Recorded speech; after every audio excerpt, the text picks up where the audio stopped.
Bagaimana jika seorang wanita cantik datang ke kantor polisi untuk mengambil motor ayahnya yang disita, lalu bertemu dengan oknum polisi yang curang? Dengan cepat keluarga dan teman-temannya datang untuk menyerang kantor polisi tersebut. Mari kita simak ceritanya. Jangan lupa like dan subscribe ya. Terik siang membakar aspal jalanan seperti bara neraka yang menyala di permukaan bumi. Udara begitu panas hingga tampak gelombang tipis bergetar di atas permukaan jalan. Di tengah suasana yang menyengat itu, langkah kaki seorang gadis muda terdengar pelan tapi pasti. Namanya Indah, gadis berusia 20 tahun yang dikenal karena kecantikannya di lingkungan pasar. Namun hari ini bukan kecantikan yang menonjol, melainkan keberanian yang jarang dimiliki gadis seusianya. Ia mengenakan kemeja putih sederhana dan celana jeans yang sudah lusuh di bagian lutut, namun raut wajahnya penuh tekad. Ia berjalan sendirian menuju kantor polisi sektor barat, tempat motor ayahnya disita. Tangannya yang mungil menggenggam selembar surat tilang yang mulai lecek karena sering dilipat. Di matanya tak ada rasa takut. Yang ada hanyalah kemarahan dan niat untuk menuntut keadilan. Ia berhenti sejenak di depan gerbang besi besar bertuliskan Polsek Sektor Barat. Menarik napas dalam-dalam, lalu mendorong pintu masuk dengan satu tujuan, melawan ketidakadilan. Motor itu disita seminggu lalu, tepat di depan warung sayur milik Pak Hidayat, ayah Indah. Seorang polisi lalu lintas mendekat dan menuduh motor tua itu parkir sembarangan. Padahal motor tersebut hanya berhenti beberapa menit untuk menurunkan muatan. Indah melihat sendiri bagaimana ayahnya dibentak dan dipaksa menandatangani surat tilang. Tapi lebih buruk dari itu, ia juga mendengar dengan jelas polisi tersebut meminta 1 juta rupiah agar motor bisa langsung diambil tanpa proses ribet. Ayahnya, seorang buruh pasar yang bekerja dari subuh hingga siang hanya untuk mendapat 100 ribu sehari, jelas tak mampu membayar uang damai sebesar itu. Indah tahu betul ini bukan soal pelanggaran, melainkan pemerasan terselubung oleh oknum yang seharusnya melindungi rakyat. Sejak hari itu, ayahnya murung. Tak sanggup bekerja karena motor itu satu-satunya alat untuk mengangkut dagangan. Indah tak bisa tinggal diam. Ia menunggu waktu yang tepat, dan hari ini ia datang dengan tekad bulat untuk memperjuangkan hak keluarganya. Langkah Indah bergema saat memasuki ruang depan kantor polisi. Udara di dalam tak kalah pengap dari luar, tapi bukan karena panas, melainkan karena aroma tajam asap rokok yang menggantung di udara. Bau tembakau basi bercampur keringat, dan debu membuat suasana kantor terasa apak dan tak ramah. Di sudut ruangan yang temaram, seorang polisi bertubuh gempal duduk dengan santai di kursi kayu, kepalanya sedikit miring seperti baru bangun tidur. Seragamnya kusut, sebagian kancing bajunya terbuka, menampilkan kaos dalam yang sudah kusam. Rokok menyala tergantung di antara bibirnya, mengepulkan asap perlahan seperti naga malas yang tak ingin bertarung. Matanya memicing, menatap Indah dengan cara yang membuat siapapun merasa tidak nyaman. Senyum miring terlukis di wajahnya. Seakan kedatangan gadis itu adalah hiburan di tengah hari malasnya. Tak ada rasa hormat dalam tatapan itu. Hanya pelecehan yang dibungkus dalam wajah lekes lelaki haus kuasa. Tapi Indah tak mundur. Ia berdiri tegak, memandangi ruangan yang kini terasa lebih pengap karena kehadiran lelaki itu. "Cari siapa, Neng? Mau lapor atau cuma numpang lihat-lihat polisi ganteng?" Ucap pria itu dengan nada bercanda yang menjijikan. Suaranya berat dan malas, seperti orang yang terlalu lama hidup tanpa tantangan. Namanya tertulis di dada, Bribka Agus. Ia menyeringai lebar, seolah komentar barusan adalah humor cerdas yang layak mendapat tepuk tangan. Matanya tak berhenti menilai Indah dari kepala hingga kaki.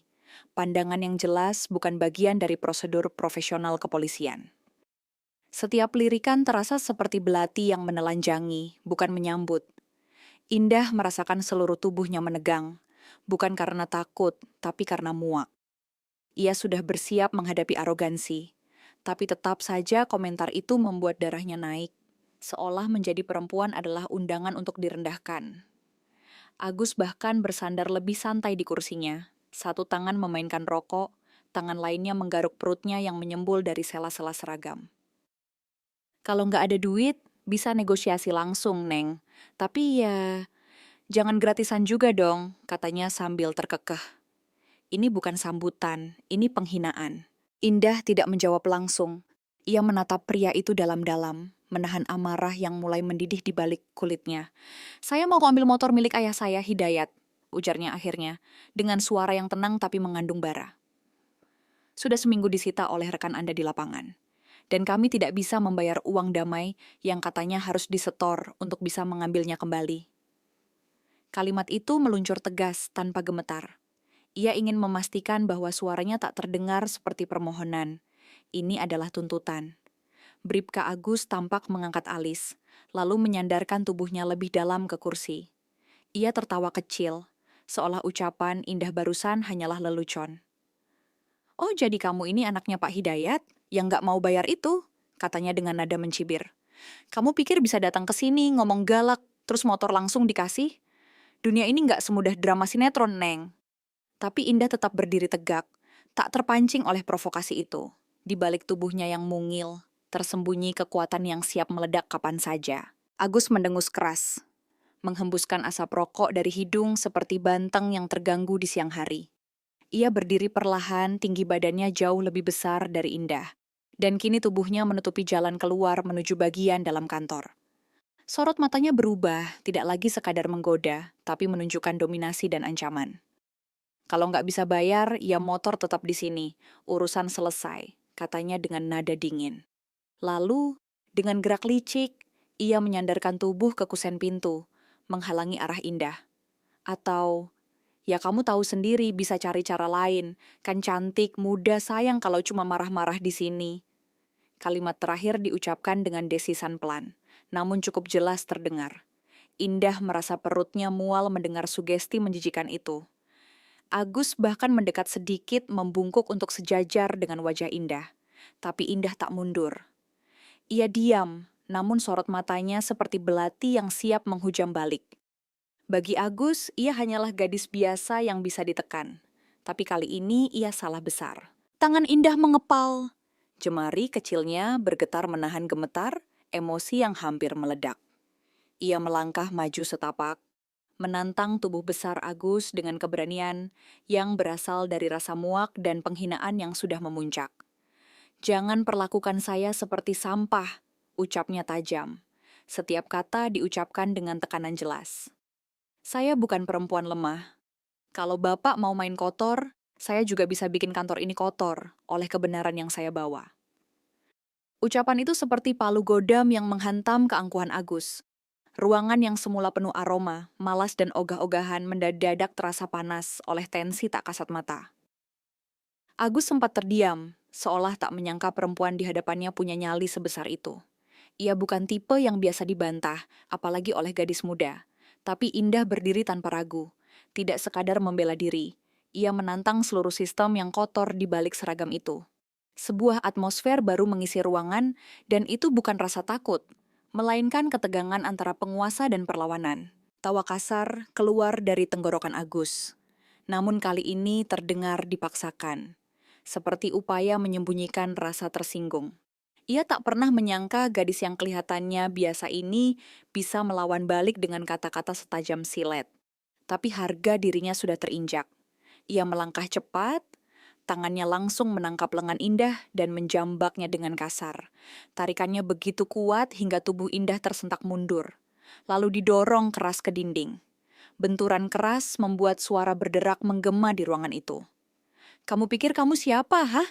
Mau jadi pahlawan di kantor polisi? Ini bukan sinetron murahan," teriak Agus, wajahnya memerah karena marah. Rokok di tangannya jatuh, terinjak oleh sepatunya sendiri. Di mata Agus, ini soal harga diri seorang polisi senior yang dilawan oleh anak kemarin sore. Tapi di mata Indah, ini bukti bahwa kantor ini telah menjadi sarang kekuasaan yang tak lagi waras. Meski terpojok di sudut dinding dengan tangan masih dicekal, sorot mata Indah tak memudar. Ia seperti bara yang hanya menunggu percikan api terakhir untuk menyala sepenuhnya. Indah mengerang, bukan karena rasa sakit, tapi karena luapan marah yang tak tertahan lagi. Ia menatap tajam wajah Agus yang begitu dekat, lalu menggerakkan tubuhnya tiba-tiba. Dengan teknik refleks sederhana yang ia pelajari dari video bela diri di internet, ia memutar bahunya dan melepaskan lengan dari cengkeraman. Tanpa ragu, Lututnya dihentakkan keras ke arah kaki Agus. Tendangan itu tepat mengenai tempurung lutut, membuat tubuh besar itu meringis kesakitan dan sedikit terhuyung. Tapi Agus bukan tipe yang menyerah begitu saja. Wajahnya kini merah padam karena malu. Ia mengangkat tangan besar dan menampar wajah Indah sekuat tenaga. Suara tamparan bergema tajam, membuat sudut bibir Indah sobek dan darah menetes, perlahan dari ujung mulutnya. Tubuhnya sempat goyah, namun ia tidak jatuh. Matanya menatap lurus, penuh bara dan kemarahan. Ia tidak menangis. Ia berdiri, lebih tegak dari sebelumnya, seolah menunjukkan bahwa meski terluka, ia tidak akan tunduk pada ketidakadilan. Bahkan jika itu harus ia bayar dengan darah. Suasana ruang depan kantor mendadak mencekam. Dua polisi lain yang sejak tadi berada di ruangan, seorang berpura-pura mengetik laporan, yang lain membaca berkas dengan wajah pura-pura fokus, langsung membeku. Mereka melihat semuanya, namun tak bergerak satu jari pun. Mereka mengenal Agus. Polisi senior yang dikenal dekat dengan Kapolsek, punya koneksi kuat dan kerap menyelesaikan masalah dalam dengan cara-cara tak resmi. Tak ada yang berani menentangnya.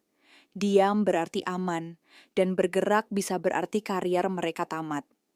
Sementara itu, Indah berdiri dengan napas terengah-engah, pipinya memerah dengan luka terbuka, tapi sorot matanya seperti bara api yang tak padam. Agus mengatur napas sambil memegangi lututnya, masih belum pulih dari tendangan tadi, di antara aroma rokok dan ketegangan udara. Yang terdengar hanya detik jarum, jam dan napas berat yang tertahan. Tapi diam itu hanyalah awal. Karena tanpa mereka sadari, jeritan tadi dan suara benturan telah menarik perhatian dari luar. Gelombang kebenaran akan segera datang mengetuk pintu kantor polisi yang penuh bau busuk ini. Tubuh Indah sempat roboh menyentuh lantai ubin dingin kantor polis. Darah menetes dari pelipisnya, mengalir pelan melewati pipi hingga jatuh ke seragam putih yang kini ternoda merah.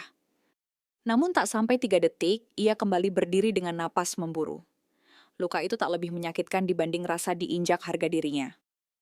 Dengan suara lantang yang menusuk ke seluruh penjuru ruangan, ia berteriak, "Saya akan laporkan ini, dan saya tidak sendiri."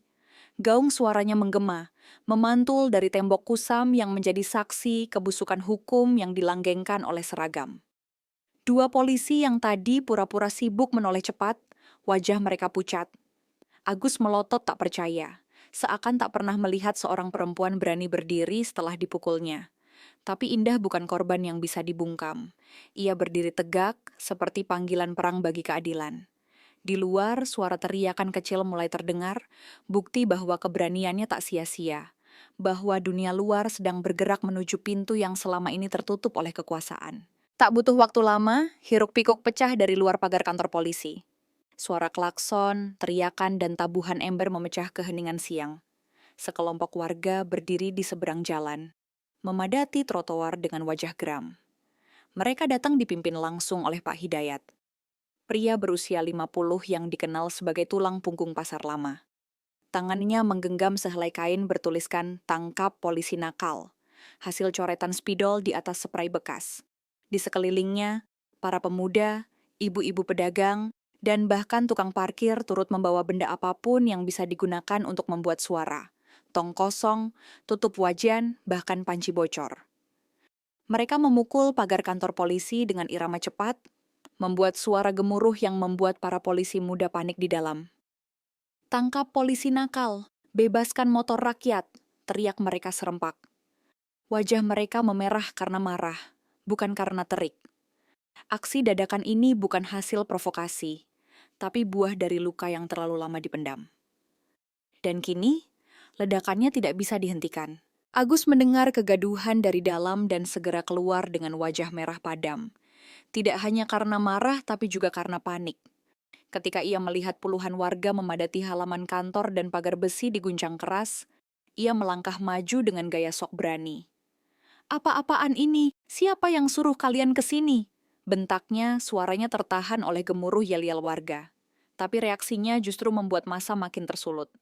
Seorang pemuda berjaket merah dengan rambut gondrong maju ke depan, mengangkat tangan, lalu melempar botol air mineral ke arah Agus. Botol itu melesat dan menghantam dada Agus, membuatnya mundur selangkah. Warga lain langsung bersorak.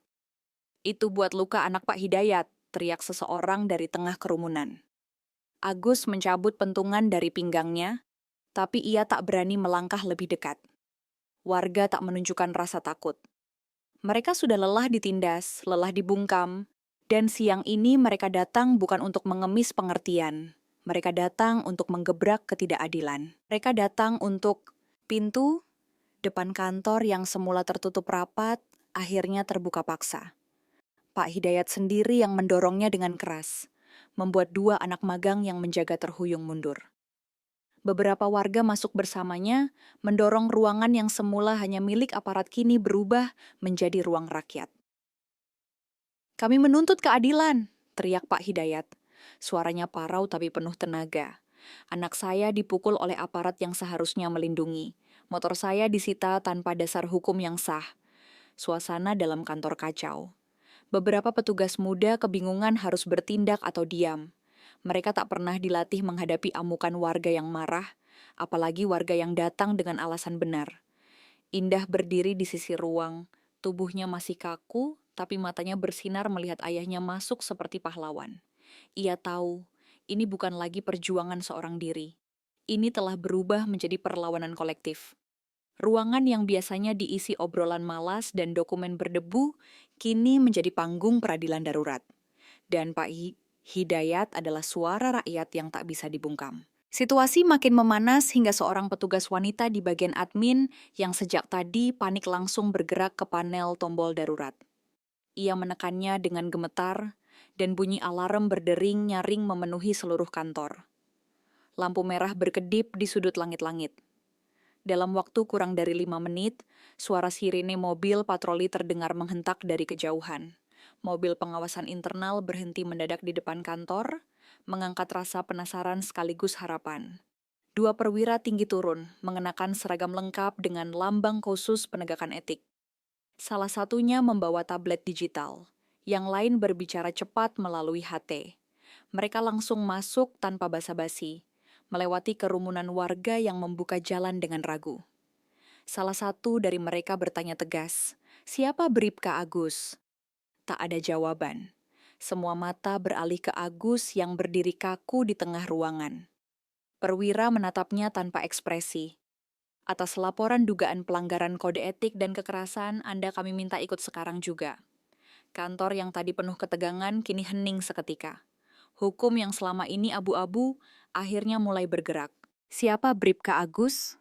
Suara perwira itu meluncur tajam, seperti pisau yang mengiris keheningan ruang yang baru saja rusuh. Nada bicaranya tegas dan dingin, membawa wibawa yang berbeda dari aparat sebelumnya. Semua kepala spontan menoleh ke arah Agus, yang kini berdiri tak sekuat tadi. Wajahnya pucat, tangan gemetar halus, dan mulutnya bergerak-gerak mencoba menyusun pembelaan. Tapi sebelum ia bisa berkata apapun, Indah maju satu langkah, berdiri di tengah ruangan, darah kering masih terlihat di pelipis dan sudut bibirnya. "Dia yang memukul saya," katanya lantang. Suaranya bergetar bukan karena takut, melainkan karena kelegaan. "Dan dia juga yang memeras ayah saya demi uang 1 juta rupiah. Tanpa dasar hukum, tanpa belas kasihan." Ia menatap mata perwira dengan penuh keberanian, lalu menoleh sebentar ke arah warga yang menonton dari pintu. "Saya bukan satu-satunya korban, tapi hari ini saya memilih untuk melawan." Kalimat itu membuat seluruh ruangan senyap. Untuk pertama kalinya, kebenaran benar-benar bergema di tempat yang selama ini penuh ketimpangan. Tak butuh waktu lama, begitu laporan Indah terdengar dan dikuatkan dengan tatapan tegas dari warga, dua perwira langsung bergerak cepat. Salah satu dari mereka membuka borgol yang tergantung di sabuknya, sementara yang lain menjaga jarak aman namun tegas dari Agus. Atas dugaan pelanggaran disiplin berat, termasuk kekerasan terhadap warga sipil dan pemerasan, Anda kami amankan untuk pemeriksaan lebih lanjut, ujar sang perwira tanpa basa-basi. Agus mencoba berkelit, melangkah mundur, tapi perwira lain segera menahan lengannya dan memborgolnya di depan semua orang. "Saya dijebak, saya..."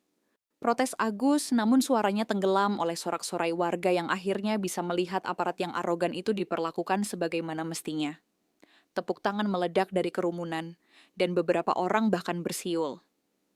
Salah satu warga berseru, akhirnya yang berseragam juga bisa diciduk. Agus ditarik keluar kantor, wajahnya tertunduk, peluh dingin menetes dari dahinya. Bagi warga, ini bukan hanya penangkapan. Ini simbol bahwa kebenaran masih punya tempat untuk berdiri. Ketegangan perlahan berganti haru. Indah berdiri mematung, matanya mulai membasah bukan karena luka, tapi karena lega. Ia menoleh dan mendapati ayahnya mendekat. Wajah Pak Hidayat mengguratkan kelelahan dan kebanggaan yang tak bisa disembunyikan. Kita bisa ambil motornya sekarang ya, kata Indah lirih. Pak Hidayat mengangguk. Matanya berkaca-kaca namun senyumnya mengembang tulus. Mereka berjalan ke arah garasi kantor polisi, diiringi seorang petugas jaga yang kini bersikap sangat berbeda. Wajahnya tertunduk, dan tiap langkahnya diiringi sikap hormat. Tidak ada lagi nada kasar, tidak ada lagi tatapan merendahkan. Garasi itu semula seperti ruang tahanan bagi benda tak bersalah. Motor tua yang setia mengangkut beban hidup keluarga mereka, kini berdiri di ujung garasi, berdebu, namun masih utuh. Indah mengelus setangnya pelan, seolah berterima kasih karena telah menunggu. Tidak lama, petugas menyerahkan kunci tanpa banyak bicara. Dunia terasa berbalik. Yang dulu memeras, kini hanya bisa menunduk. Yang dulu ditindas, kini berdiri di atas haknya.